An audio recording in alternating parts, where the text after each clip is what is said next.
Miles in and 50 miles out every day, day after day. Our first child was born right then in that period.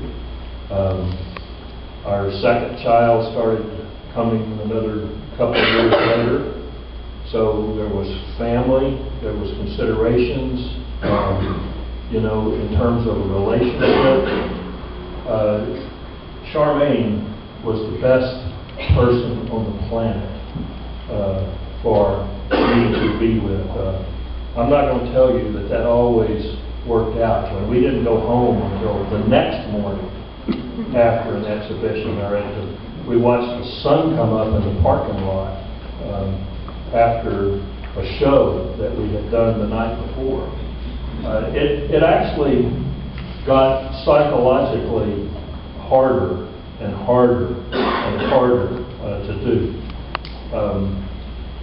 There also was no budget. The University of Houston had a very powerful reluctance about us soliciting. We would want to go ask somebody for 5 barrels of flat black paint, and they would say literally, no, we're going to ask them for $5 million to help us remove something or other.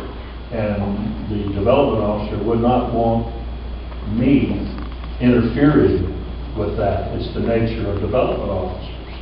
It's the way they think and work. My response finally was, okay, I just won't tell you what I'm doing. And I did. I quit telling them. I just absolutely quit telling them what I was doing. They found out about everything then from that point on after the fact. I said, if you will put us in your long-term vision, then we'll do it your way.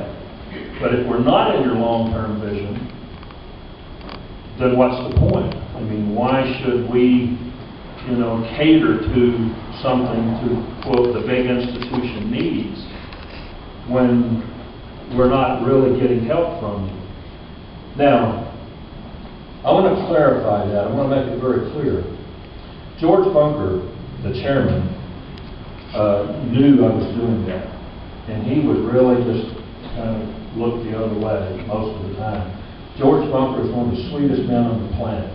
I truly loved that guy and I respected that guy. And he was an enormous help to me.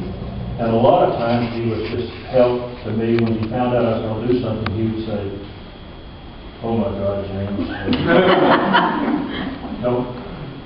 just don't let them know who it's doing." And it became kind of a mode of operation, a way of doing something. And I could give you a lot of examples for that, and I'm sure everyone in this room has heard the best one about when Black Flag played out there.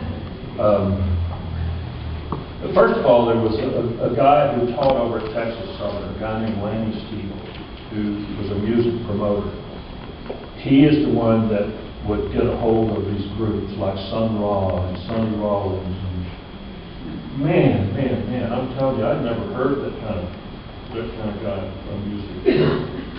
The best jazz ever. We would have a jazz group play in the big room, and we would have 3 shows in the little room, and and the crowds would mix and mingle, and it would be a whole different strata of the community that were all kind of mingling and co-mingling in there together. But when Black Flag played, I had no idea who they were. I had never heard the term garage band, and the idea that some garage band from Los Angeles was going to come play in there, I was expecting, nice South Texas oompa band or something. I don't know what I expected, but it wasn't what we got. They really did tear the place up. It really did cause somewhat of a riot. They really did throw beer bottles against the wall and bust them. There really were fist fights. The cops really did come out. They came out more than once, but that night they came out in force.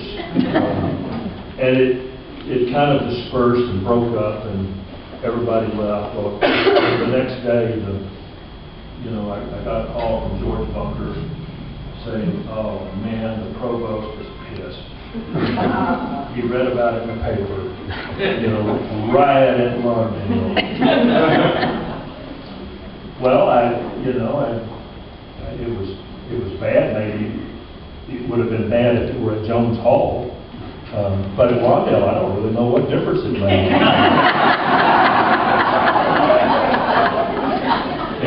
It really didn't hurt anything. There was no way you could hurt the place. And we had a rule that was not adhered to 100%, but it certainly was adhered to in the 90th percentile, and that is after everything we cleaned up. We clean up the place. We would mop, we would sweep everything out, we would pick it up, put it in the trash, and mop the floor, and in a matter of 2 or 3 hours, hey, we were ready to go again. In that case, after the Black Flag incident, the next day, the brownies from the local community were getting their merit badges. And I want to make this short, but have you ever seen, like a couple of hundred Hispanic parents who are dressed to the teeth?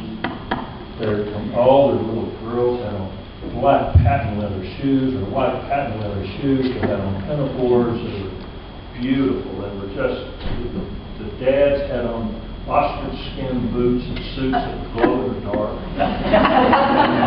It was a proud family moment, under a family cultural situation. They were in there to honor these little girls.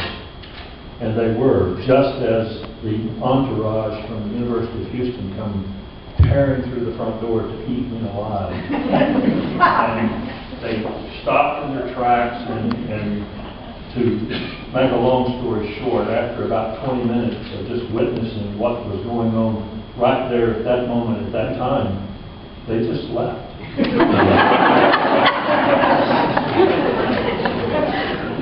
That's a big deal. Because it showed this kind of incredible, diverse nature, of what did go on. And